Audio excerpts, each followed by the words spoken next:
For me, it was a self-imposed pressure. Was I under pressure? No. Yeah, they're under pressure. Everyone's under pressure. OTBAM's pressure rankings with Gillette. And the big pressure. Is everybody under pressure? That was Roy Keane in the middle of that. But obviously we started with Jack Charlton, and we had this planned that we would be starting our brand new Gillette pressure rankings this weekend, where we're going to talk about the managers, the teams, the incidents, the sports bodies, the governing bodies, the fans, the columnists, the broadcasters, whoever is under the most pressure. And, you know, we could just have Jose Mourinho as a staple every week if we wanted to at this point. Ole Gunnar Solskjaer would have been a mainstay of this if we were doing it back last November and before football went into recess. But instead, we've decided to do a reeling in the years style Jack Charlton special today on. It just had to be. You couldn't go anywhere else. What a week to be kicking this off, really. And what greater words could you associate with that Ireland team and with Jack Charlton than pressure, and the pressure bestowed upon everybody who dared try and dash the hopes of our nation. Yeah, so in reverse order, number 3, we have Eamon Dunphy under a bit of pressure from Jack Charlton. Number 2, Arrigo Sacchi. And number 1, England and the FA. They were the one. We're going to start with Dunphy, though. There's a great piece from Paul Rouse today where he's talking about the cultural impact that the football team had, and he quotes Nuala O'Fuailon, the writer. So Nuala O'Fuailon wrote an amazing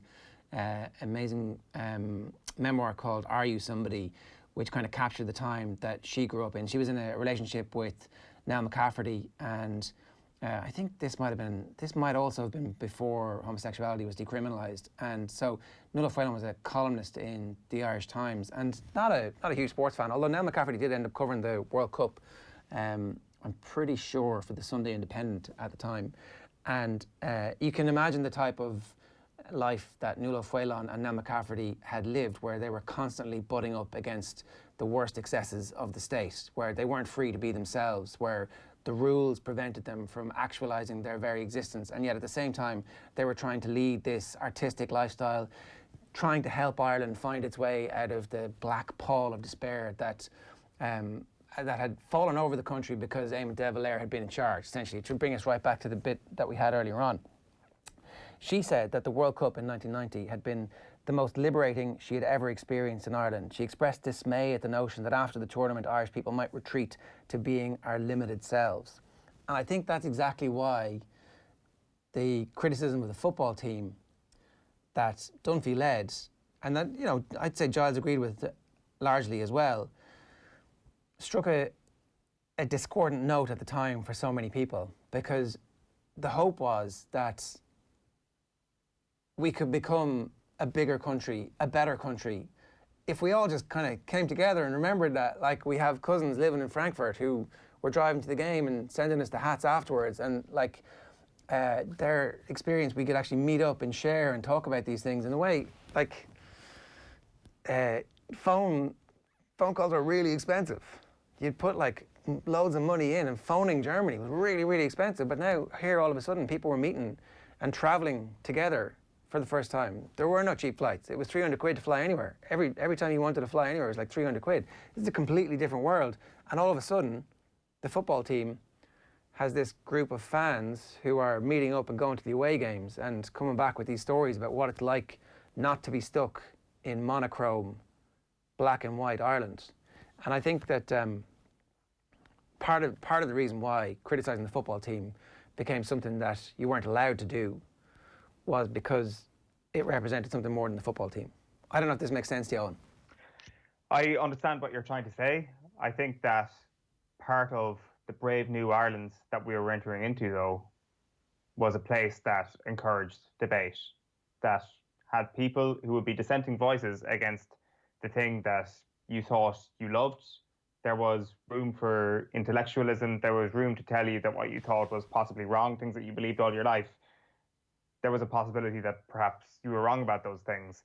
It probably felt like a lifetime that people had felt a religious cause that was the Ireland football team under Jack Charlton. It was such a wave, especially come Italia 90. It had felt that saying something bad, I'd imagine, about that team was blasphemy in the country. And that is some amount of pressure to be on Eamon Dunphy at this point. And like, it's fantastic that the debate existed. It is fantastic that it was allowed to happen. And to be honest with you, in hindsight, it's kind of impressive how stubborn Jack Charlton was in the face of all of this, how personally he took that criticism, how proud he was in this team. And it's interesting because we've had so many of these debates in recent years, really, about how pragmatic Ireland have been in their approach. I really think the recent pragmatism has been based on defeatism in Ireland, whereas Jack Charlton's pragmatism was not at all. No, it's the opposite. Based on the fact that if we were to play this way, we had a better chance of winning a game. He was dreaming of being successful as opposed to trying not to lose. That was the point. This wasn't to try not to lose. This was to try and go and compete. It's the exact opposite of the stuff that we fall into. Just on the point about Dunphy, though, like you need people like Dunphy in the middle of that, going, hang on a second here, hang on a second here. You absolutely, there are roles for people, and we need more of them now than we probably did even, we didn't. We were crying out for it back then as well. And here's the point, could Liam Brady have improved the team? Probably. Could David O'Leary have improved the team? Probably. Like, the whole point is here that they might both have been right. Like, it's not a caricature. That team was not just a caricature, the way that Dunphy explained it. But he had a point. And in the middle of the bluster and the bravado, there was certainly, Liam Brady would have improved the team in '88, even though, obviously he was suspended, but he could have come back in. And in '90, Ronnie Whelan should have been fast-tracked back into the side. Look, these are the things that, you're going to have debates about 30 years later, and that's fine. But that whole relationship was fairly amazing. Not the finest moment trying to kick him out of the press conference, but, amazing archive footage all the same. And it was also kind of mutually beneficial, I would have thought. Like, it was a great experience for everybody involved in that. I mean, like, under pressure, diamonds are born, and that RTE panel was a bit of a diamond at the time as well. The profile of all those pundits, including Dunphy, skyrocketed. So nobody was a loser, really, in all of that. Number 2 is Arrigo Sacchi. Just to put some context on Arrigo Sacchi, he is in charge of the great Milan side, who wins back-to-back Champions Leagues and has Van Basten, Hullet and Rijkaard, has Baresi, has Maldini, has Donadoni. It's not a bad team. It's not a bad team. And it feels like it's revolutionised European football. And he's in charge in 87, 88, 89. That's that period of time where he's in charge. And he's up against Diego Maradona's Napoli. And we're watching. These games are being beamed into our houses every Monday night for an hour. It's like a little splash of sunshine again into the... It's like, wow, look at this. This is what the rest of the world looks like. And it's amazing. The pitches seem to have grass on them the whole season through. Right? Maybe that's a trick of my mind, but that's certainly what my recollection of it is. They seem to have undersoil heating long before. Anyway, but it is Maradona playing week in, week out against these guys, and their shirts are class. Even their change trip is amazing. And 4 years later, he's in charge of the Italian team going to the World Cup, and we beat them. Like, he's definitely the best manager of his generation at that time. Everybody thinks of him as the greatest manager in world football. And Ray Houghton shouldn't really be in the team because he's not playing very well. Like, he just squeaks into the team. It's kind of this weird sort of almost nostalgia that Jack has. Oh, come on. And then out of nothing, this weird, beautiful elliptical goal that makes us beat the Italians. It's like, so Arrigo Sacchi. In the history pressure ranking. Can you imagine what that Italian dressing room was like afterwards? They're looking, he's got Baggio, he's got Baresi. Did Baresi get injured in that match, or is it the next game he gets injured? I think he might even got injured in that one. And you're like, what am I doing? Look at this.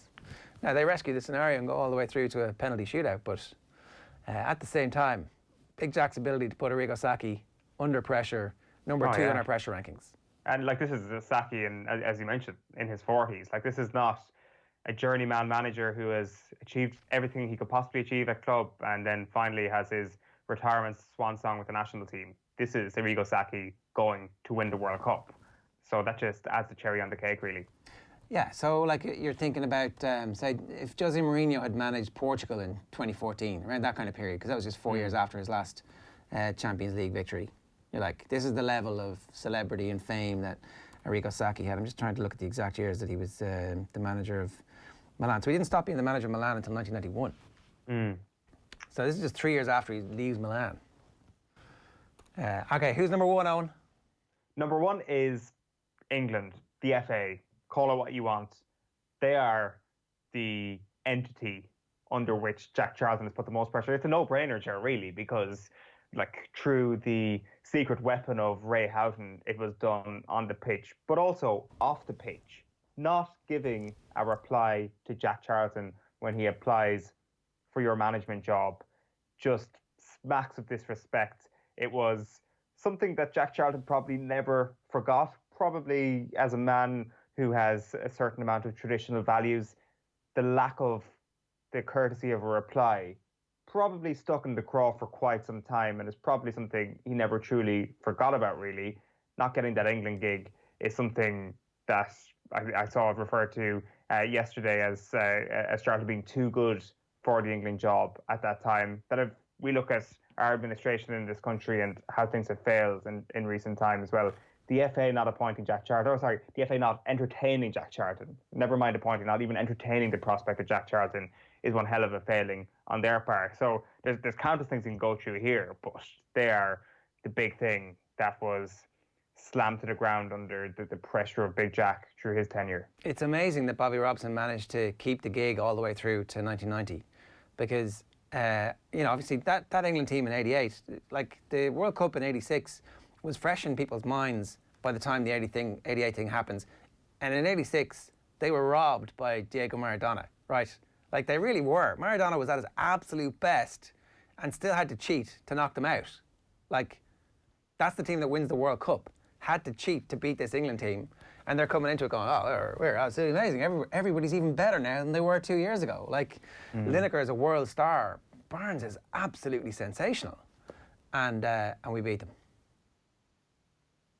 Not bad. Yeah, it isn't. It's not at all. It's sensational. Like the only thing that you would have to say in England's favour throughout that entire period is Lineker, and how Jack Charlton always voiced the concern that if they had somebody with the pace of Gary Lineker, they might have gone on to win the World Cup. But other than that, we had him in our back pocket.